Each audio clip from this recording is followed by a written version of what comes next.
Shalom, sejam bem-vindos a este serviço em português. Se você fala português, escreva Shalom nos comentários e diga de onde está assistindo. Baruch atah Elyon shenatata lanu chaim vehirsheta lanu lehitkanes hayom la'avod otcha. Amém. Agora vamos a passar ao nosso primeiro salmo, ok? E o salmo vai ser o salmo número 5.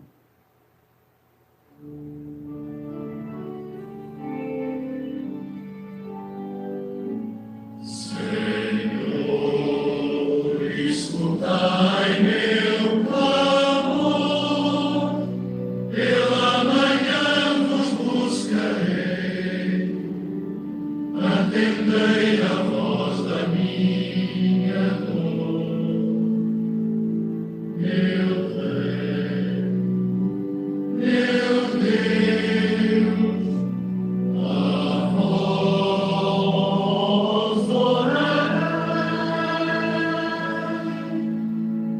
vós não amais em piedade, nem o soberbo ficará perante o brilho da verdade. Todo o cruel vos deixará. Destróis a língua enganadora, o coração que trama o mal. Sangue e mentira, sua derrota, diante de vós juízo verá. Mas eu, por vossa grande graça, entrarei em vosso altar, prostrado vou o meu olhar, conduzi-me em vossa paz. Senhor, escutai meu clamor, acolhei minha oração. Vós sois justiça, sois amor, sois escudo e proteção. Sobre os justos repousa a vossa mão, vos alegrais no coração fiel. Vós os cobris de bênção e perdão, circundais de amor, de favor tão doce e fiel. Endireitai o meu caminho, pois muitos me cercam em vão. Sua garganta é cova aberta, o seu falar sedução. Condenai toda a maldade, que caiam em sua invenção, multiplicando as iniquidades, contra vós erguem o coração. Senhor, escutai meu clamor, acolhei minha oração. Vós sois justiça, sois amor, sois escudo e proteção.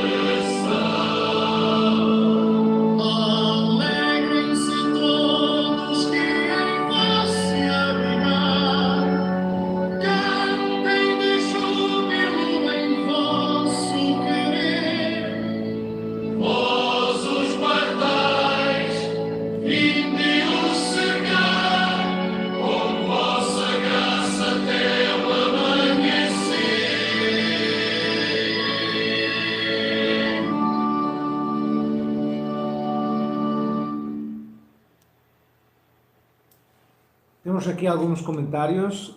Shalom, shalom Mili. Alabado sea León, claro que sí, Naomi. Laira dice, Dios nos va a librar de todo mal, amén. Claro que sí, así sea. Ok, Shema Israel, Elion Eloheinu, Elion Echad. Agora vamos passar à declaração de fé evionita. Todo evionita deve de se lembrar estas lembranças. Número 1, somente El Elyon, o Deus Altíssimo, deve ser adorado. Número 2, a libertação da escravidão no Egito. Número 3, o Shabat e as festas. Número 4, os 10 mandamentos dados ao povo no Sinai. Número 5, que a Mikra, a Bíblia, é sagrada. Número 6, que El Elyon punirá e recompensará aqueles que merecerem no futuro. E número 7, que a redenção virá quando o tempo determinado por Elyon chegar. Agora vamos passar a nossa primeira oração deste serviço religioso. Obrigado, Elyon, nosso Deus, por sua imensa misericórdia, me permites despertar para mais um dia. Meu Deus, a alma que me deste é pura, tu a criaste, tu a insuflaste em mim, e um dia o tomarás de volta, mas o devolverás a mim num futuro ainda por vir. Enquanto minha alma estiver dentro de mim, reconhecerei diante de ti que tu és o Criador e o Senhor de todas as coisas. Bendito sejas tu, Elyon, nosso Deus, pois no futuro restaurarás a visão aos cegos, a visão aos surdos e a vida aos mortos. Bendito sejas tu, Elyon, nosso Deus, pois curas os enfermos. Bendito sejas tu, Elyon, nosso Deus, pois libertas os cautivos. Bendito sejas tu, Elyon, nosso Deus, pois nos dás roupas para que não fiquemos nus e teto sobre nossas cabeças. Bendito sejas tu, Elyon, nosso Deus, pois guias os passos da humanidade. Bendito sejas tu, Elyon, nosso Deus, pois guias os passos de nós. E bendito sejas tu, Elyon, nosso Deus, pois nos escolheste como tus servos, membros da aliança com o antigo Israel. Ajuda-nos, Elyon, nosso Deus, a cumprir com os mandamentos da tua Torá. Não permitas que caiamos em erro. Ajuda-nos a suportar as dificuldades da vida. Não permitas que caiamos em desgraça, pobreza ou em morte. Afasta-nos de nossas más inclinações, mas ajuda-nos a sempre escolher o que é justo e correto. Que sempre sejamos agradáveis aos teus olhos, para que nos salves. Não permitas que sejamos orgulhosos, livra-nos de amigos traiçoeiros, maus vizinhos, colegas de trabalho perversos e qualquer infortúnio que nos causam. Não permitas que tenhamos uma língua que fale contra outros, nem que fale mal de nós. Livra-nos de calúnia. Não permitas que um acidente grave nos aconteça, que morramos repentinamente ou que fiquemos gravemente doentes. Abençoa-nos, nosso Deus, para que possamos conhecer a tua Torá e cumpri-la. Que os nossos descendentes, os descendentes de nossos descendentes, sejam também os teus servos e membros da aliança. Que as nossas orações e súplicas te sejam agradáveis como ofertas. Abençoa-nos abundantemente, Ele é o nosso Deus, para que tenhamos o suficiente para ajudar a outros. Não permitas que sejamos abusivos ou que acusemos injustamente alguém. Ajuda-nos a conviver bem tanto com os nossos irmãos, quanto com aqueles que não te servem. Que sejamos um testemunho da tua grandeza e bondade para todas as nações. Guia-nos para sermos bons filhos para os nossos pais e bons pais para os nossos filhos. Ajuda-nos a agir com amor para com todas as pessoas sem exceção. Ajuda-nos a ser hospitaleiros, caridosos e solidários com os doentes e necessitados, os deficientes e os que vivem na pobreza e todos que os precisam.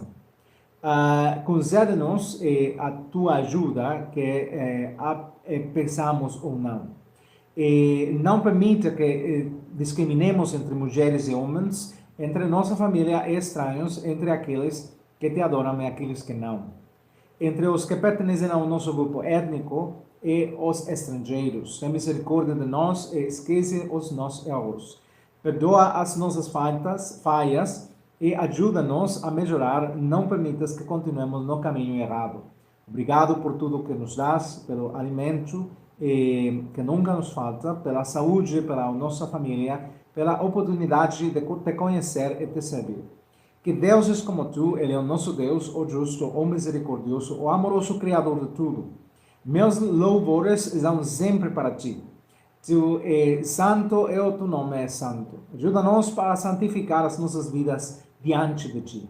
Dá-nos sabedoria para tomarmos boas decisões. Abençoa o trabalho das nossas mãos para que o nosso esforço nos proporcione o necessário para viver.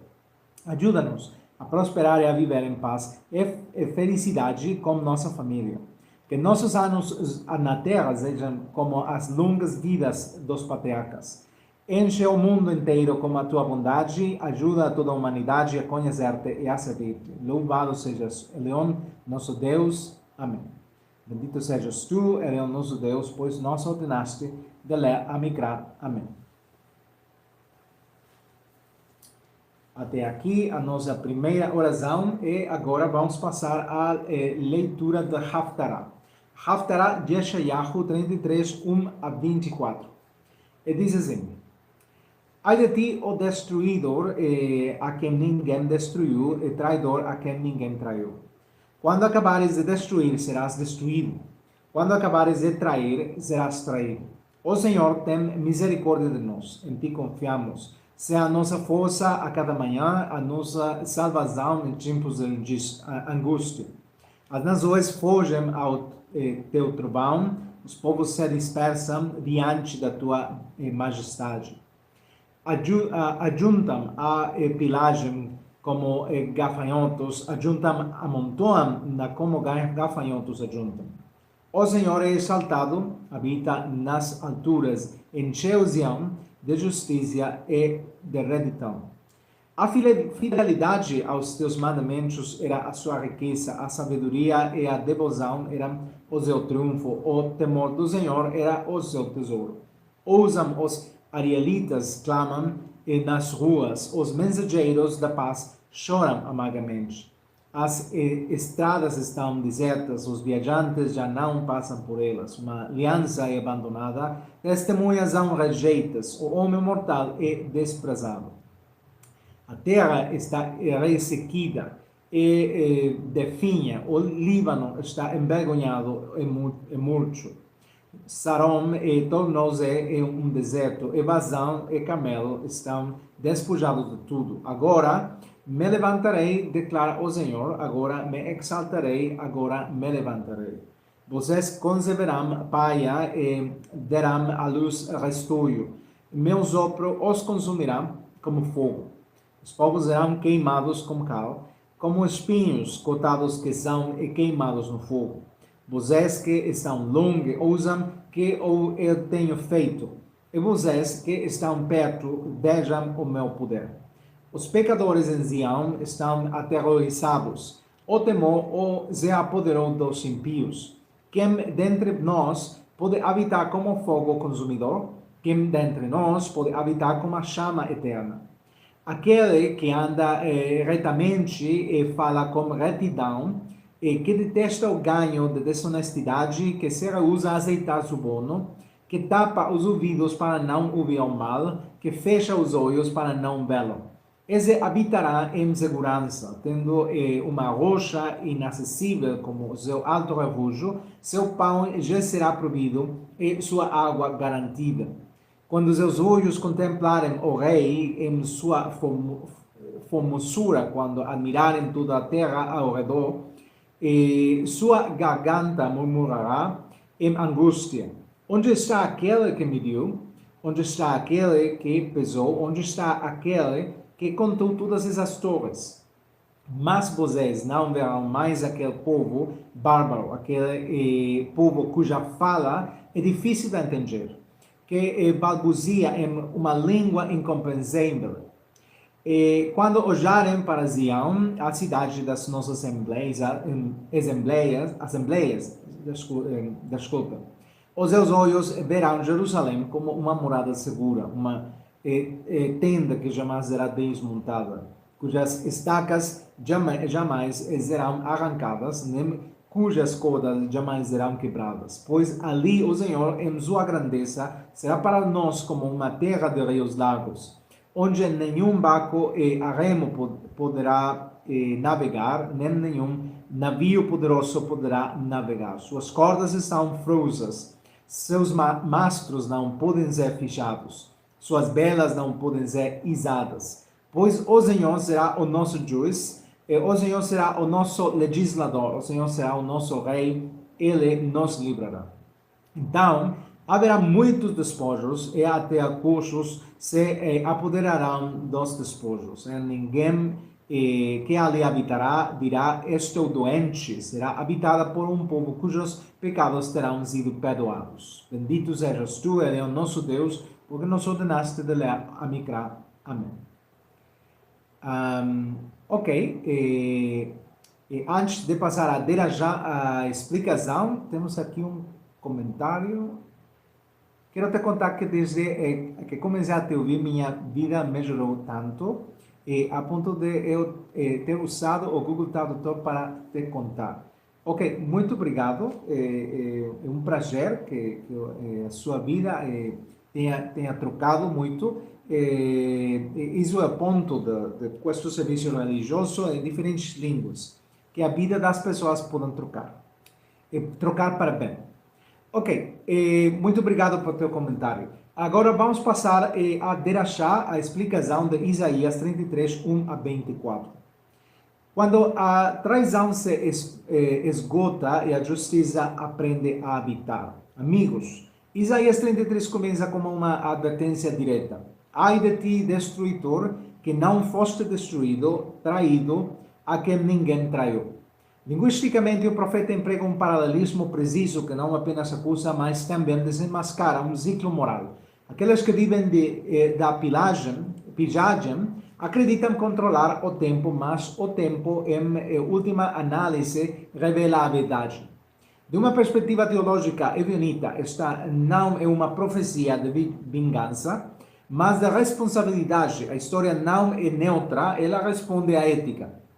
Historicamente, Isaías se dirige a uma Jerusalém ameaçada por impérios que negociam, traem e oprimem.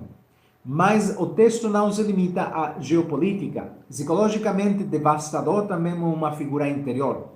A ansiedade que consome, o ego que usa e descarta, a presa que saqueia o presente. A ciência comportamental confirma que sistemas pessoais ou sociais baseados na exploração acabam por entrar em colapso por exaustão. Isaías já havia dito a traição é autolimitante. O povo ora, o Senhor tem misericórdia de nós, em ti temos esperado.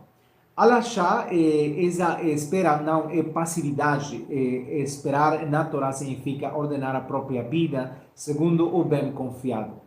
Eticamente, a súplica não pede privilégios, mas sim apoio para viver retamente. Da perspectiva da teologia evionita, a oração autêntica não exige poder, pede força para a fidelidade. O texto descreve um tremor das nações e uma fuga dos povos. Linguisticamente, Isaías usa imagens de movimento, rugido de expressão, para mostrar que o poder injusto vive em constante ansiedade. Psicologicamente, o medo é o preço da dominação. Cientificamente, sabemos que a hipervigilância constante prejudica a tomada de decisões. O opressor nunca descansa. Em contraste, Isaías proclama: o Senhor é exaltado, pois habita nas alturas, encheu Sião de justiça e redenção. Aqui o profeta une teologia ética. Deus habita onde há justiça, não em monumentos, mas em práticas. Linguisticamente, justiça, mishpat, em hebreu, retidão, tzedakah, não são ideias abstratas, são verbos sociais. Halachicamente, isso nos ensina que a presença divina é reconhecida na forma como os fracos são julgados e os vulneráveis são protegidos. Isaías diz que a sabedoria e conhecimento serão a estabilidade dos seus tempos. Não a força militar, não a acumulação. Psicologicamente, a estabilidade nasce da coerência. Cientificamente, as sociedades mais resilientes são aquelas que investem em confiança, normas claras e cuidado mútuo. A Torá expressou isso como sabedoria prática muito antes que da psicologia existir. O profeta descreve os mensageiros da paz chorando quando as alianças foram quebradas. Historicamente, isso representa a diplomacia traída. Do ponto de vista ético, trata-se de uma denúncia do cinismo político. Linguisticamente, a quebra da aliança é uma ferida na linguagem.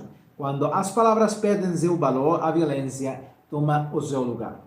A psicologia social confirma que a perda da confiança acelera o conflito.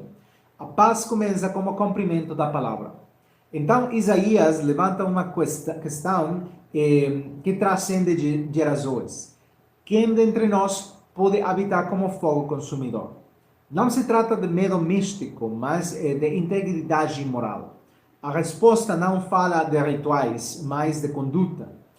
Aquele que anda em retidão, aquele que fala a verdade, aquele que rejeita o ganho opressivo. De uma perspectiva evionita, esta é uma espiritualidade sóbria e exigente. Deus não se impressiona, Ele habita em nós. O texto promete: seus olhos verão o rei em sua formosura.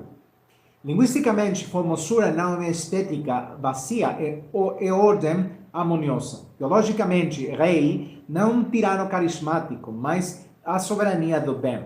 Psicologicamente, contemplar essa beleza é recuperar a esperança e imaginar um futuro habitável. A neurociência demonstra que a esperança reorganiza a percepção e a ação. A profecia também cura. Isaías anuncia que o povo insolente, com línguas incompreensíveis, não será mais visto. A linguagem da opressão, confusa e intimidante, será substituída por uma fala clara.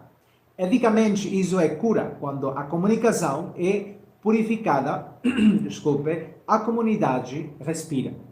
Alagicamente, uma sociedade justa valoriza a fala, porque a fala cria o mundo. O capítulo culmina com uma visão de Sião, com uma morada segura, tendas que não se movem, cordas que não se rompem. Não se trata de imobilidade, trata-se de estabilidade viva. Cientificamente, a metáfora é precisa. Sistemas com tesouras bem distribuídas são mais resilientes. Moralmente, uma comunidade justa não é rígida. Ela é firme e flexível. É, então, uma declaração usada: o Eterno é nosso juiz, nosso legislador, nosso rei. Da perspectiva teológica evionita, isso não nega a responsabilidade humana. Pelo contrário, a intensifica.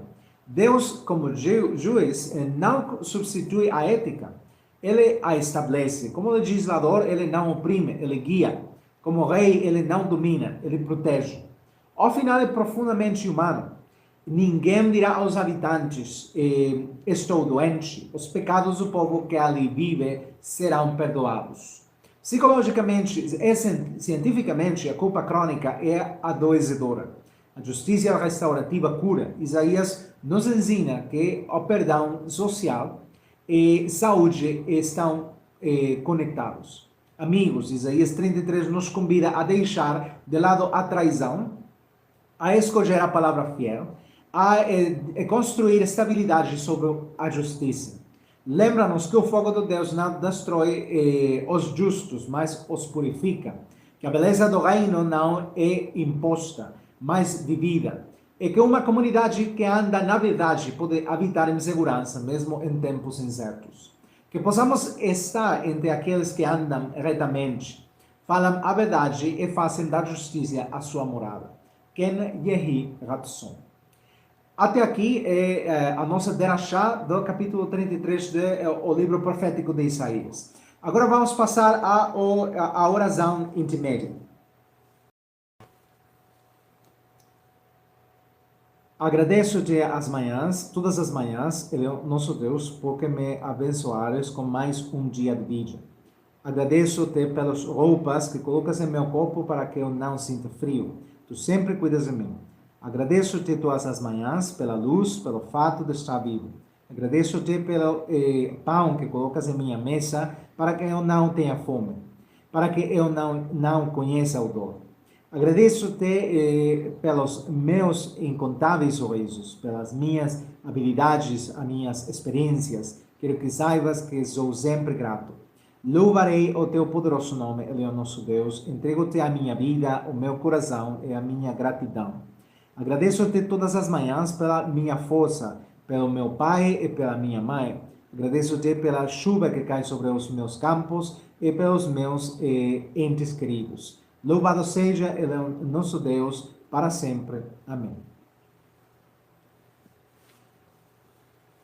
Agora vamos passar ao nosso segundo salmo deste serviço religioso em português. Isso é Salmo número 6. Senhor, não me repreendas na tua ira, nem me castigues no teu furor. Tem piedade de mim, Senhor, porque eu desfaleço.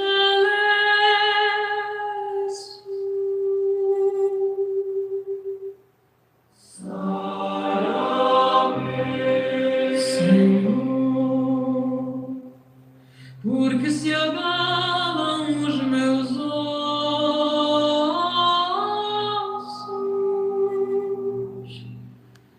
minha alma está em grande terror.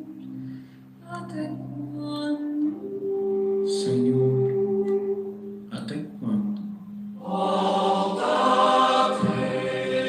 Senhor, salva minha vida, liberta-me pela tua misericórdia, pois na morte ninguém te recorda, no túmulo quem te louvará. Cansado de tanto gemer, encharco de pranto o meu leito, de lágrimas molho o meu dormir. Meus olhos se consomem de pesar.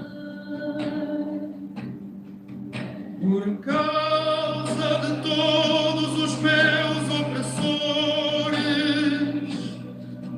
meus olhos enfraquecem, se escurecem, mas tu, Senhor, ouves minha voz, escutas o meu clamor.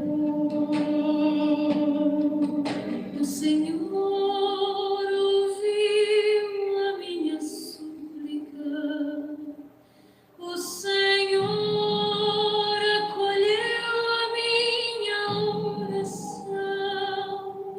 Envergonhem-se e tremam os malfeitores, que recuem confundidos de repente.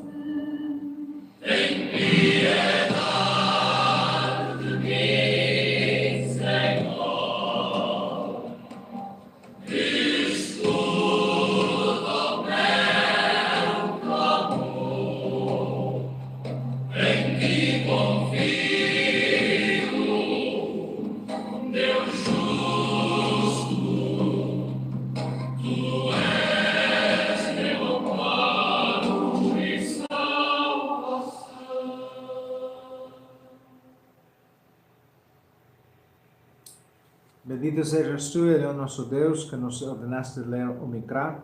Amém.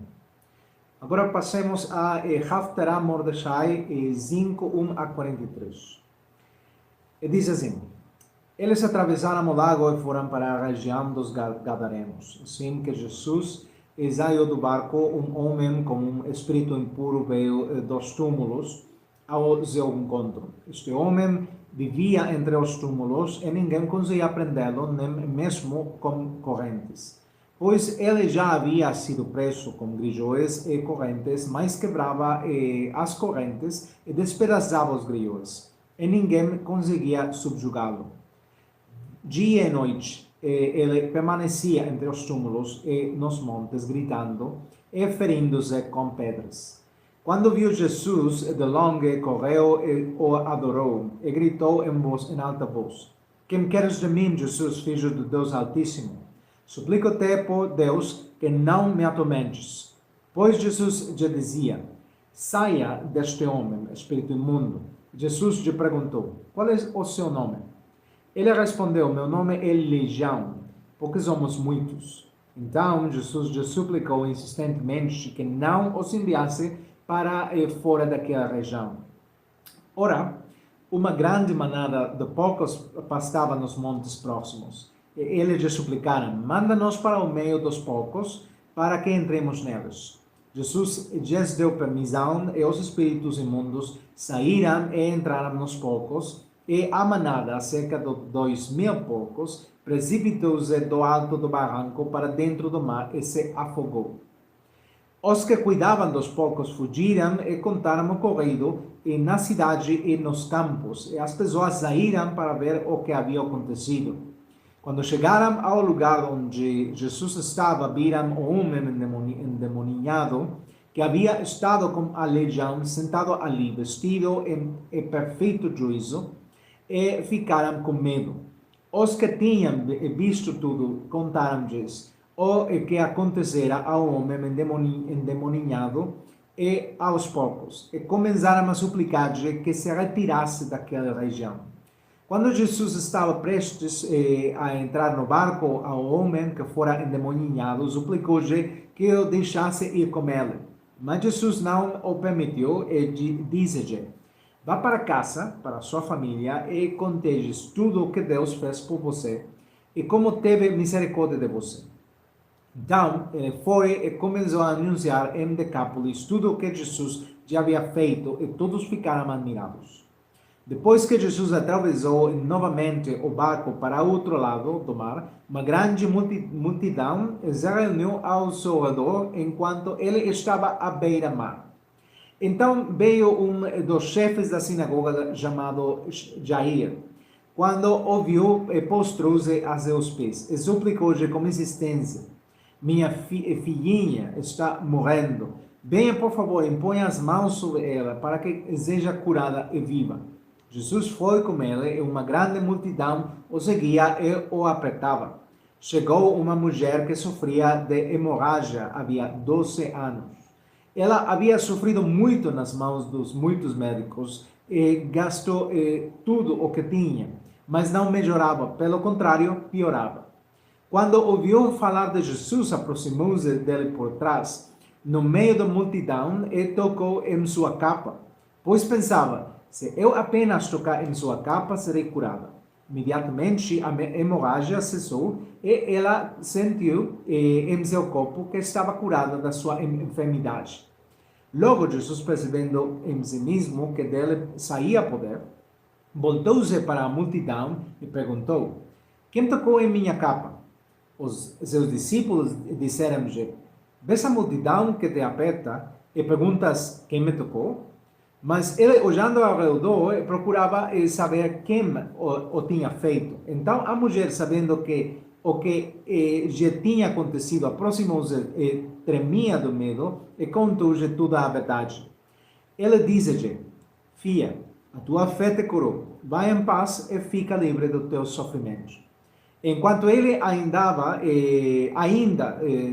falava, chegaram alguns da casa de Jairo, e o chefe da sinagoga, dizendo: A tua filha morreu, porque ainda incomodas o rabi? Mas Jesus, ouvindo o que diziam, disse ao chefe da sinagoga: não tenhas medo, apenas crê. E não permitiu que ninguém o acompanhasse, senão Pedro, Tiago e João, irmão de Tiago. Chegaram à casa do chefe da sinagoga e ele viu a comoção, as pessoas chorando e lamentando em voz alta. Ao entrar, disse-lhes: por que toda essa comoção e esse choro? A menina não está morta, mas dorme. Eles riram dele, mas ele mandou que todos saíssem, levando consigo o pai e a mãe da menina. E os que estavam com ela entrou e onde a menina estava. Tomando a menina pela mão, disse-lhe: Talita cumi, que significa: menina, eu te ordeno, levanta-te. Imediatamente a menina se levantou e começou a andar. Ela tinha 12 anos. Com isso ficaram completamente admirados.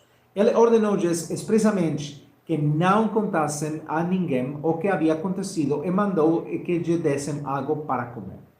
Bendito sejas tu, ele é o nosso Deus, porque nos ordenaste de ler a Mikra. Amém.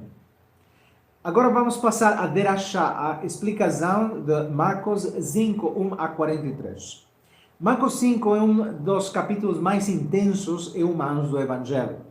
Aqui não nos deparamos com uma teologia abstrata, mas com vidas despedaçadas que sempre reencontram corpos feridos que se tornam novamente lares para que a alma é uma comunidade confrontada com a questão mais profunda.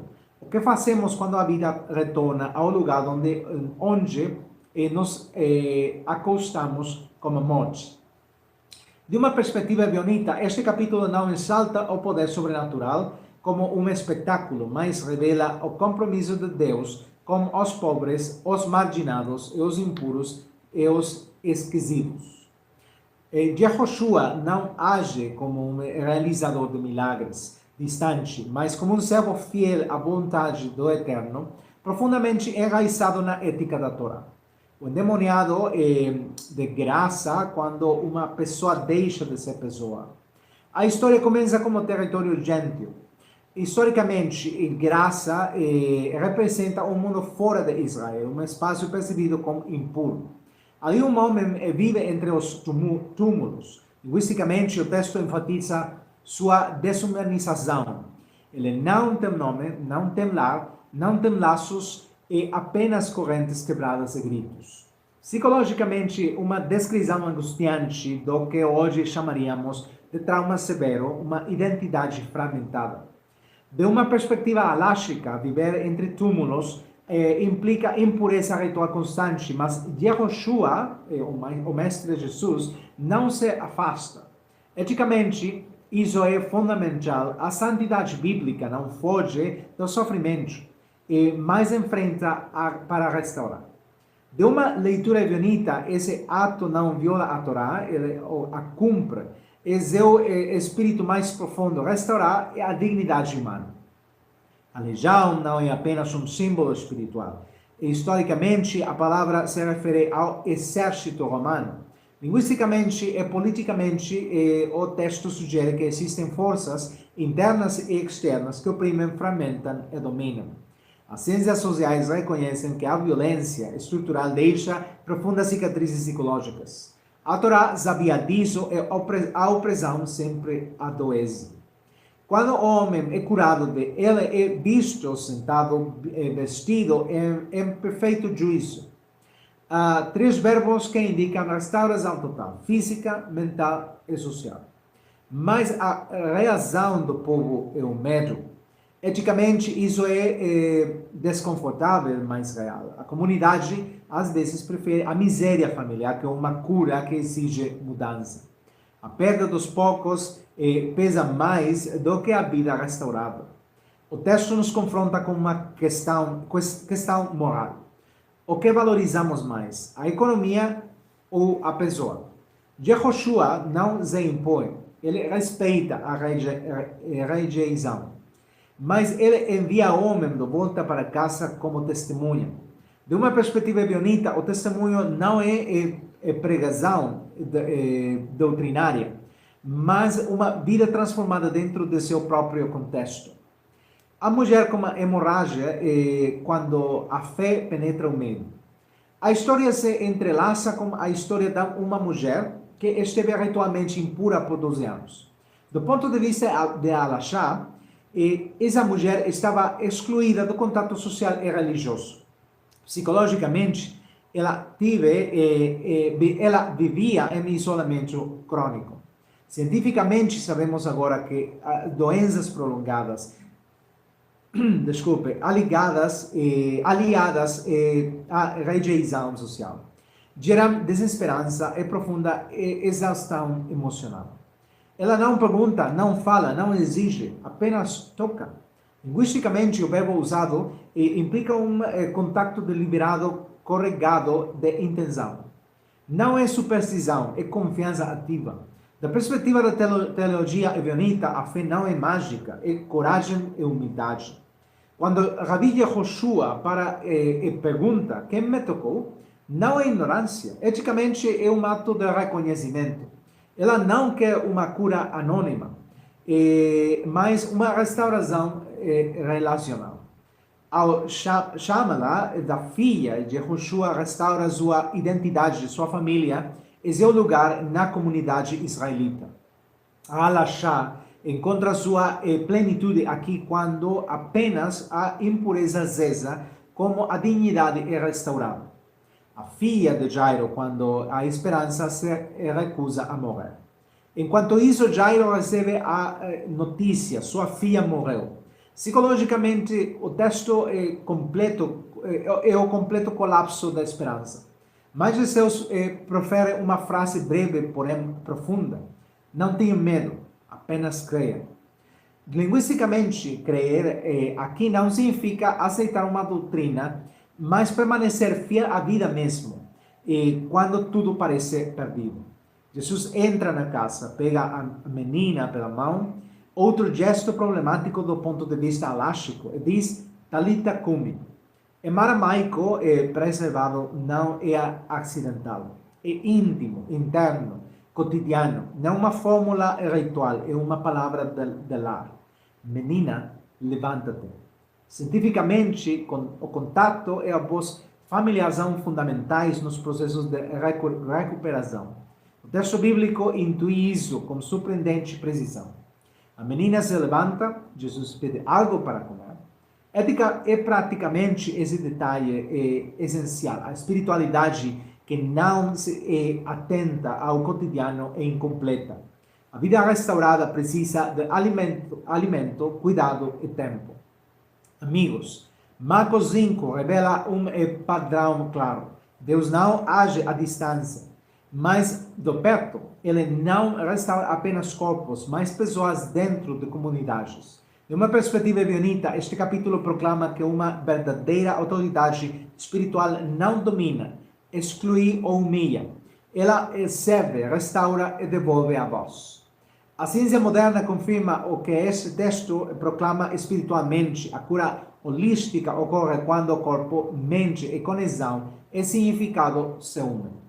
A Torá, vivida fielmente, sempre teve esse objetivo. Que possamos aprender a não temer, confrontar a dor, a não rejeitar a vida, quando ela retorna a crer, não como uma fuga, mas como um profundo compromisso com a restauração dos outros. Que seja uma comunidade que acolhe, uma palavra que leva as mãos, que restaura a dignidade. Ken Yehi Ratson. Até aqui é a explicação, a derachá da nossa leitura de Marcos, capítulo 5. Agora vamos passar à nossa última oração final. Bendito sejas tu, Ele, nosso Deus, pois nos amaste tanto que nos deste a vida e a oportunidade de te conhecer e adorar. Ajuda-nos a concentrar nossos pensamentos e ações em teus mandamentos ao longo do dia. Prolonga nossas vidas a cada dia para que podamos continuar a te adorar. Tudo o que prometeste se cumpriu. Só tu profetizas e cumpres. Continua a nos dar vida para que podamos ver o cumprimento de todas as tuas promessas. Guia-nos acima daqueles que desejam nos prejudicar e ajuda-nos a superar os obstáculos da vida. vinga aqueles que sofrem por causa das pessoas, mas e ajuda-os a superar os problemas. Realiza milagres diante de nós, de nossos olhos, e salva-nos em todos os momentos. Reina sobre minha família, pois só tu tens o direito de reinar sobre a humanidade e só tu nos governas com justiça e misericórdia. Protege-nos dos golpes dos nossos inimigos, das doenças, da guerra e de tudo que possa nos causar sofrimento ou morte. Não permitas que passemos fome ou que caiamos na pobreza. Concede-nos um descanso tranquilo esta noite e abençoa-nos com a oportunidade de acordar cedo amanhã. Louvado sejas, Ele é o nosso Deus para sempre. Amém. Agora vamos passar ao nosso salmo final. E isso é o salmo número 7.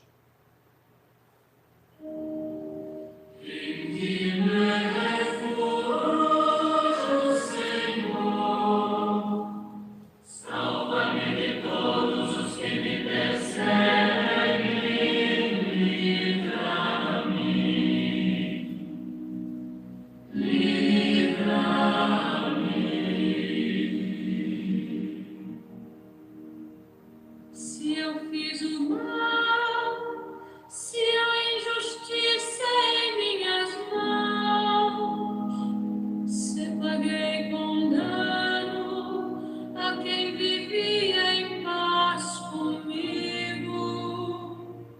Persiga-me o inimigo, alcance a minha alma. Pise minha vida na terra e ponha no pó a minha glória. Levanta-te, Senhor, na tua ira. Ergue-te contra a fúria dos meus opressores. Desperta, meu Deus, segundo o juízo, pois tu és o juiz altíssimo. Reúna-se ao teu redor a Assembleia dos povos, sobre ela volta a tua presença soberana.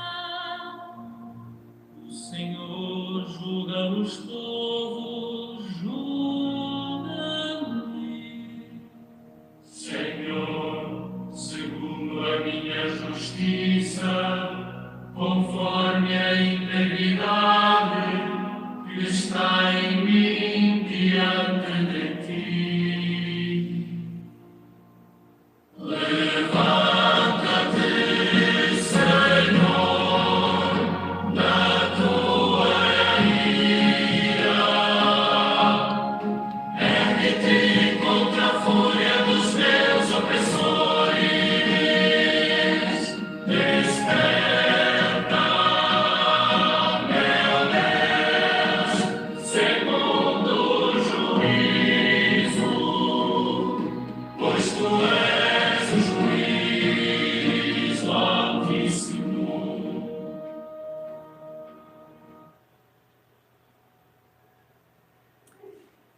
עליון יברך וישמור אתכם כולכם, יאיר עליון פניו עליכם ויחונכם, יזע עליון עליכם צילו וייתן לכם שלום, amém.